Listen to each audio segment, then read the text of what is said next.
when you get into class, take it serious because it can really help you in life to learn the trade. Well, by the advanced manufacturing being so broad, there's a lot of things you can go into. We teach kids simply electronics. Also, we teach them residential wiring. We do carpentry, so you can jump into the field. You can go be an industrial maintenance man at Mercedes-Benz, or you can go work for your local construction company or your local electrical company. They give you the bases and the grounds that you can go into work in this field.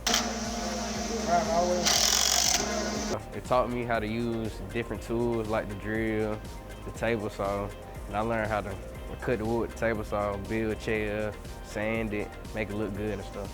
And I learned how to put together like a circuit. I've learned some life skills doing it, and if I ever have a problem with electrical stuff, I've kind of learned how to fix it because of this academy. In my class, they can earn an NCCR core credential. That credential just tells the industry that these kids are versed in all aspects of safety. It doesn't put them in one field, it's just broad. They can go into a lot of fields with their NCCR card. I've pretty much learned what not to do and what to do, and things to wear and what not to wear, and ways to make sure that you can prevent hazards.